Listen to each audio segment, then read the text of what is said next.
Hi everyone, welcome back, and if you're new here, welcome. My name is Elony'a. I am the founder of Divine Mind CCHT, where I practice hypnotherapy and Reiki, and I just like to get on here and talk about topics within those fields or just whatever is on my mind, which is kind of what I'm going to do today. So, if you'd like to stick around, great. Something that's really been on my mind lately that I've been thinking about all the time and observing the patterns within my own life is the duality of everything. Like, if you just sit down and observe a lot of things in your life, you'll realize how much we need to balance. Like, everything has to be balanced, or there has to be a certain level of duality amongst two opposite things to, I guess, thrive, really. Like, for example, you may have heard like yin and yang. You can't have one without the other. Like light and dark. You can't have one without the other. Like, you need both simultaneously in order to succeed or to thrive. So it's just me paying attention to the little things that I do on a daily basis within my daily routine. It's really brought to my attention how much balance and duality there is amongst every working thing within my life and within everyone's lives, really. Like, if you sit down and you pay attention, you'll notice the same thing.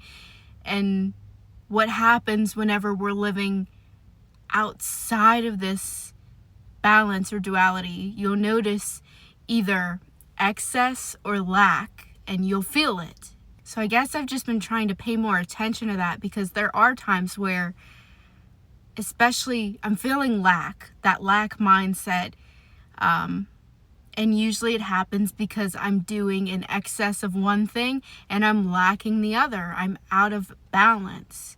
I've just been observing that to try to get myself back into balance in certain areas within my life.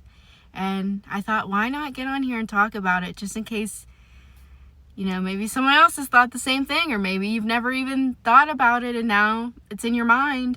And this is just a reminder too, nobody's perfect. We're all human. We all make mistakes. And it is not realistic that we are always going to be in a state of balance or peace or duality. While two things may be working behind the scenes in a sense of duality, having or maintaining that balance at all times, whether awake, asleep, living, whatever, it's just unrealistic. We're here to talk about that, and it's not to say like, oh, we need to always be in balance. That's not going to happen. Like, we're here to live and to learn lessons through experience. And one of those lessons is balance, duality. And it's not just going to be a one-time thing where we experience this lesson once and then, oh my goodness, we've mastered it and we can move on. Well, yeah, we may master it in that moment, but you'll probably see this lesson come up in a different way, shape, or form, still pertaining to finding balance in our life, because things are always changing. Everything is cyclical within our lives. Like, it's always a cycle. Once one thing ends, a new thing begins to take its place. So just take it easy on yourself. That's what I have to remind myself all the time, because whenever we get in these states of excess or lack, it's really difficult not to be hard on yourself, not to blame yourself or blame others or blame some external or internal thing. So just a reminder that this is all a part of life. We all go through these same things, whether we feel the same or not, whether it's the same experience, just experienced differently. We all go through these same things. It's all a part of the journey. Oh, but one thing I do want to discuss is, as humans, we put things into categories based on how they make us feel. So for example, how we deem things as good or as bad. But in my work, in my field of study, specifically hypnotherapy, and when I do past life regression sessions, I like to connect clients with their higher selves or with their spirit guides, where they're able to tell us some of these life lessons or what we're meant to learn out of specific situations and circumstances from a higher perspective.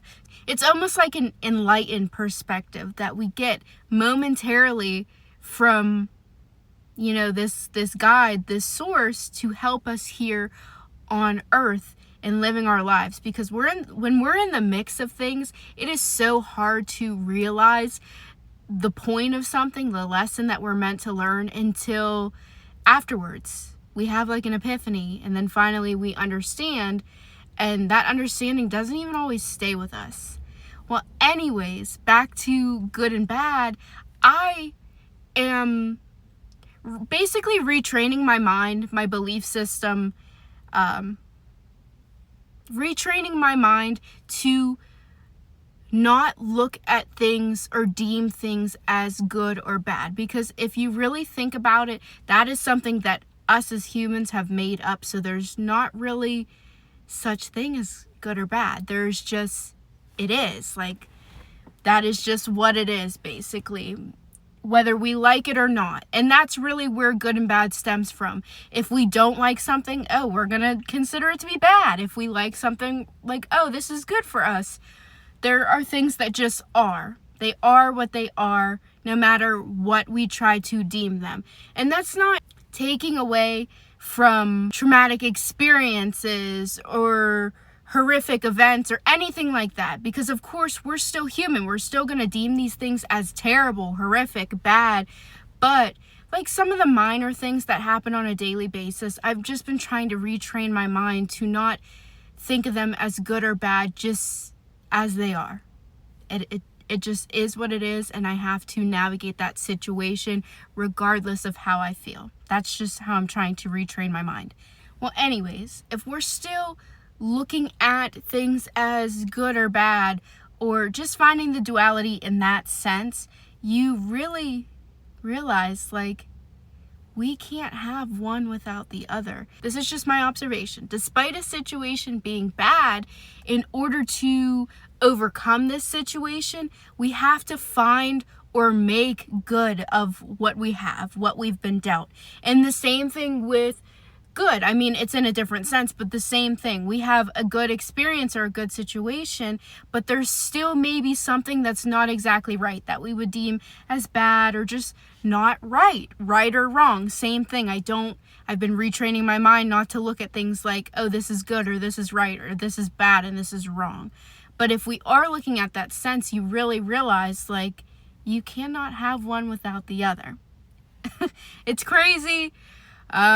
It's annoying, but it is what it is. But more specifically, what I've been caught up in, and I can't wrap my brain around it fully, and this is what's got me into the topic of duality and balance. Me personally, I am a believer in both free will and divine timing or divine intervention, okay? I believe both exist. That's just my spiritual religious beliefs, okay?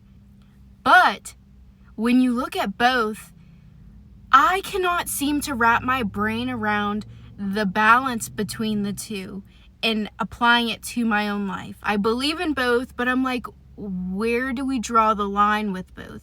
Like, for example, when we want something to happen in our life and we're striving for it, we're working for it, we're taking that action because that is within our free will. We want something, so we're gonna get it. But where's the line between that action and understanding or allowing divine timing and divine intervention to occur? Okay? Like, where is the line between the two? But in a sense, I also feel like when we tune into our intuition, we get to that point.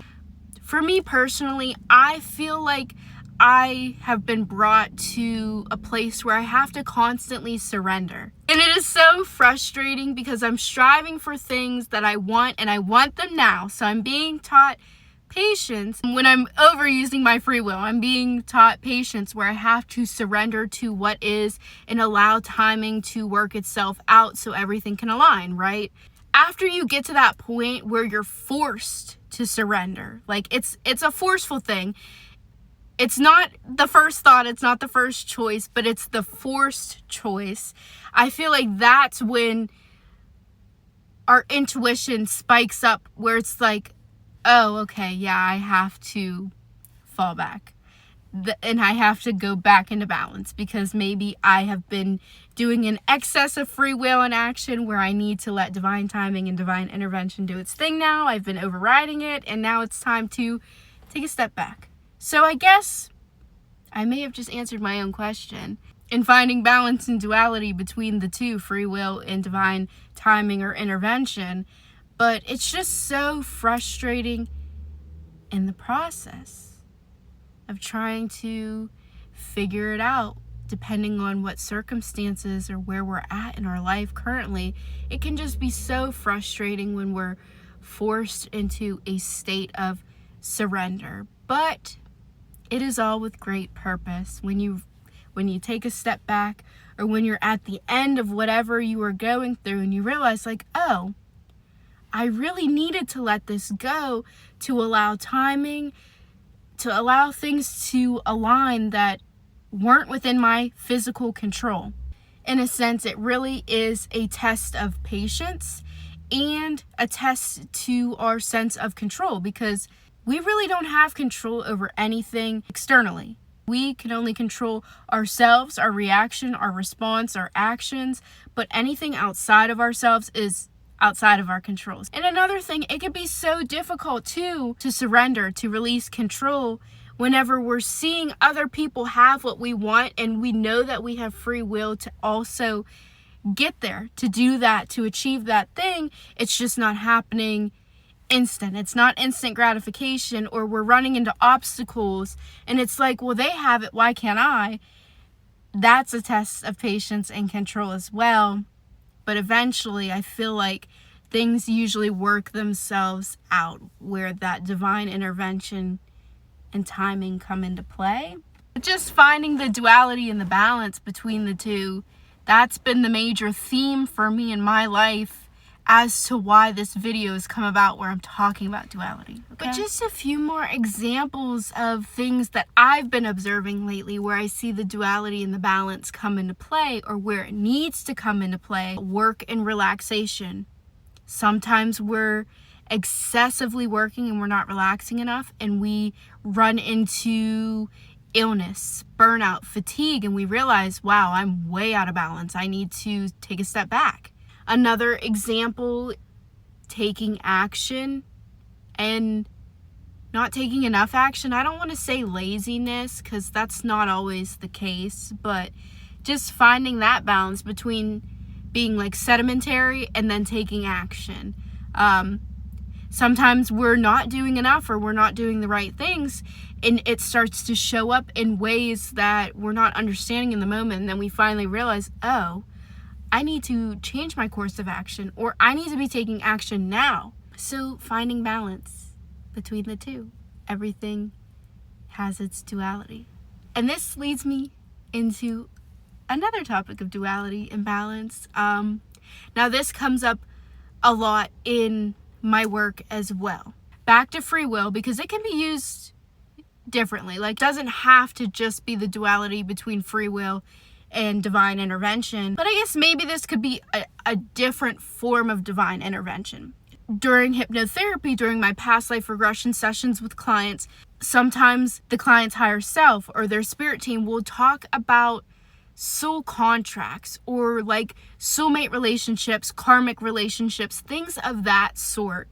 And you know, when we're in our normal waking state, when we're living, we may not always be aware of these soul contracts that we have, where someone is a soulmate in our life. They help us to grow as a person through positive experiences versus like karmic relationships who force us and push us to grow through challenges. We're not always aware of these relationships until we take a step back and observe the past and the present of that relationship in our life, and does the positive outweigh the negative, you know?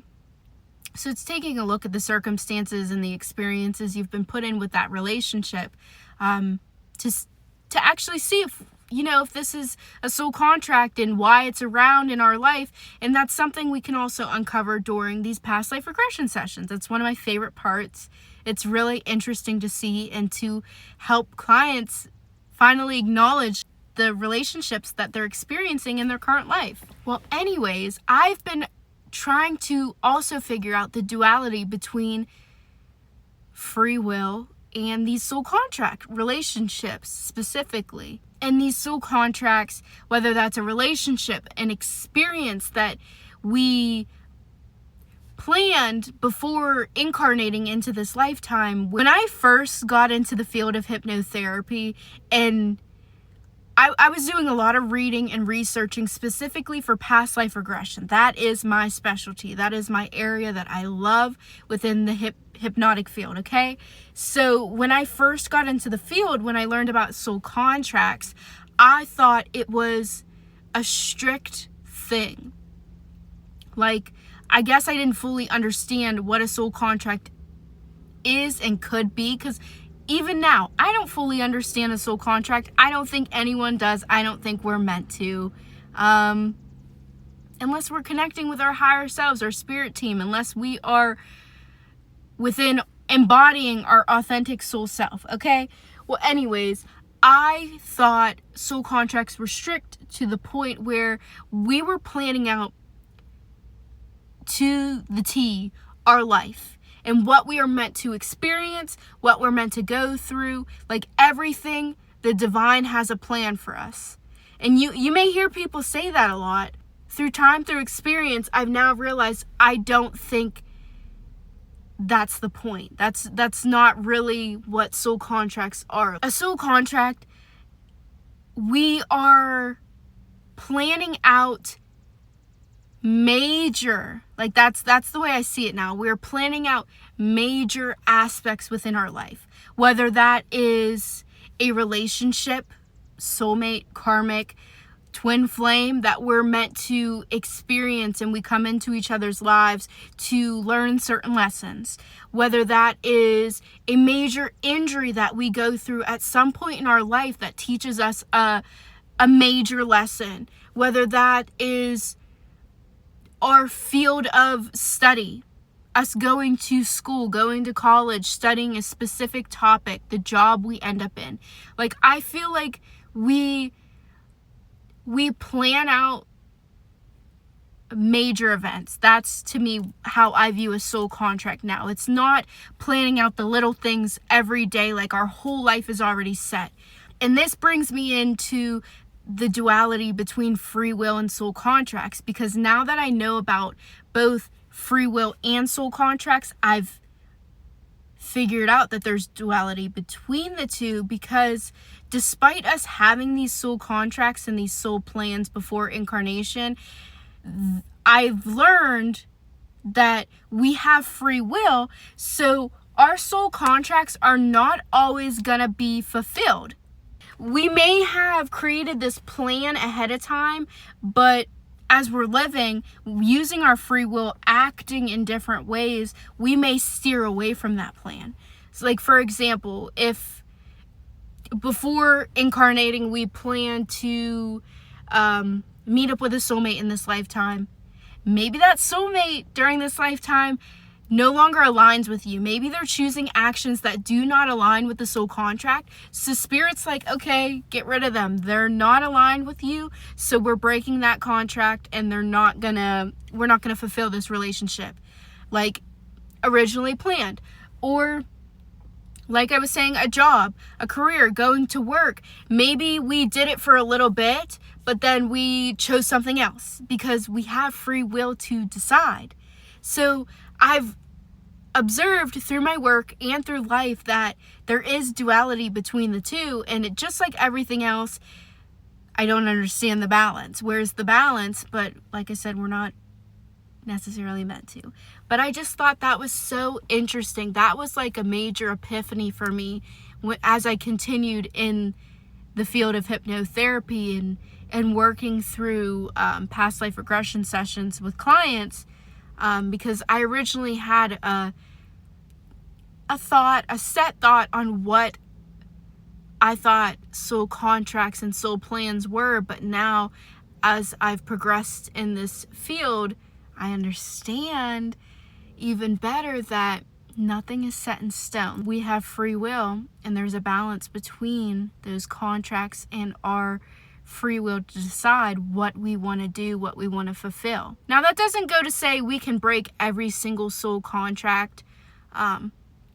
Like there are major ones that I would suggest we have to fulfill, but some of them I guess we just don't. I don't know how else to explain it, to go into detail. Maybe in a few years I'll be able to explain it a little better. I'll understand more and I'll be able to share my perspective more. But from this point, all I can say is there is duality and balance between the two, whether we realize it or not. I realize it now. I really wanted to share this video because I'm so intrigued by all the mysteries of life and death. Like, I really am. And that's what brought me into the field of hypnotherapy, because past life regression, it teeters in both life and death, past lives, current lives, afterlife, reconnecting with source, reconnecting with God. And I am so intrigued by these areas of study. So I hope someone else out there is as well, and they see this video and they understand exactly what I'm talking about. It's exciting to me, like this, having these epiphanies, having these understandings through my own life experiences, whether it's forcing me to surrender or through challenge, as well as through my work with past life regression sessions, working with clients to help them on their journeys. I love it. Just sit back and observe your own life and the balance between everything. Like, you really can't have one thing without the other. Duality. You can't have, like, the opposites have to be working in tandem for something to function, to work. And it's so weird, but it's so intriguing and so cool. So just take a look at some aspects of your life and you'll notice exactly what I'm talking about. Rant over. I hope at least somebody enjoyed this video. I did. If you're interested in booking a hypnotherapy session, booking a past life regression session, you can visit my website at divinemindsccht.com. Follow, like, subscribe to my videos, my accounts. It's Divine Minds CCHT on all my platforms, on YouTube, TikTok, Facebook, Instagram, where I continue to dive into topics like this. And I am fully open to suggestion. If you have any suggestions, a topic that you're curious about, I'd love to talk over it with you. I'd love to make a video about it if it's within my scope. Of course, these conversations are so intriguing, whether I have someone to talk to or not. That's why I'm here sharing this video. So I hope you enjoyed, and I hope you'll join me again next time. Bye!